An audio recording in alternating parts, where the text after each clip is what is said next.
Is theatrisation stuck?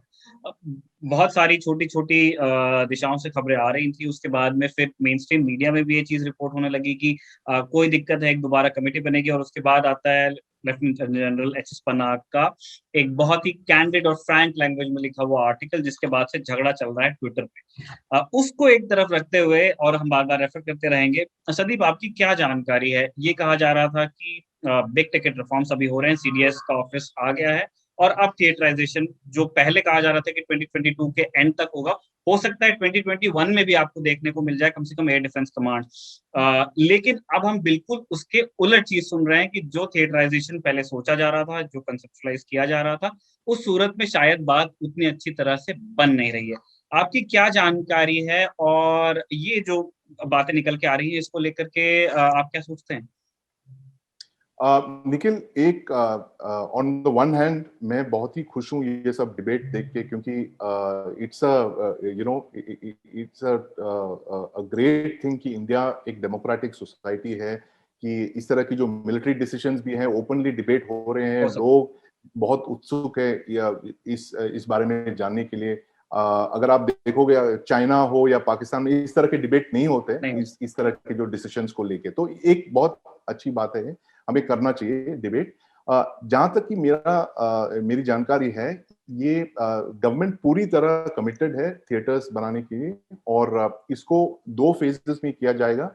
पहला जो है एक 15 अगस्त को शुरुआत करेंगे इसकी फॉर्मेशन की, 15 अगस्त 2021 में, जस्ट 2 मंथ्स अभी। और जहां तक मेरी जानकारी है 2 कमांड्स पहले आ जाएंगे, एयर डिफेंस कमांड और मैरिटाइम थिएटर कमांड।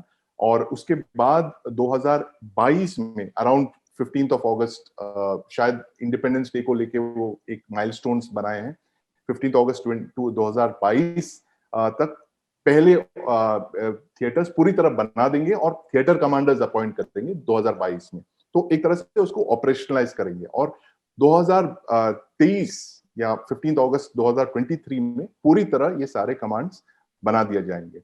और ये सारे जो हम देख रहे हैं डिबेट्स, जो सोशल मीडिया पे बहुत सारे न्यूज़पेपर कॉलम्स हैं, ये तो चलते रहेंगे।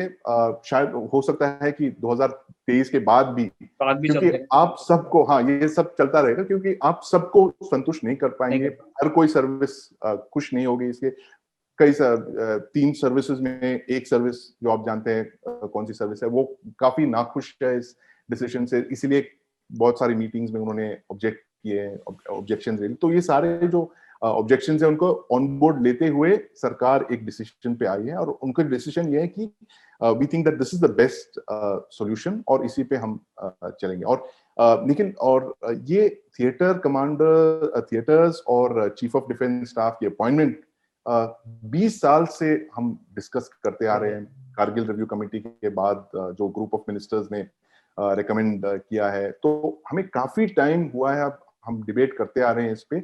और अब जब ऑलरेडी इसकी अपॉइंटमेंट के पास आ गए हैं, अब और इसकी कोई जरूरत नहीं अब इतनी और डिबेट करने की। जो लोग इसको बना रहे हैं, इन थिएटर्स को बना रहे हैं, ये पॉलिटिकल लोग नहीं है, ये मिलिट्री के ही लोग हैं, आर्म फोर्सेस के ही लोग हैं। सर्विस चीफ्स बैठे हैं, वाइस चीफ्स बैठे हैं, चीफ ऑफ डिफेंस स्टाफ बैठे हैं। कि ऐसा नहीं है कि ये एक डिसीजन किसी और ने लिया है और उनपे थोपा जा रहा है। तो ये सारे जो डिस्कशंस हैं वो इंटरनल डिस्कशंस के, थोड़े जो डिसएग्रीमेंट्स हो रहे हैं, एक सर्विस ने डिसएग्री किया है, दो सर्विस उनके साथ अग्री नहीं करते कुछ, तो ये सारे जो डिसएग्रीमेंट्स थे इंटरनल मीटिंग्स के प्रोसेसेस हैं। और ये डिसीजन जो है पूरी तरह फौज ही ले रही है। डिसीजन जो पॉलिटिकल डिसीजन भले ही बाहर से लिया हो, लेकिन इसकी जो इम्प्लीमेंटेशन है फौज ही कर रही है।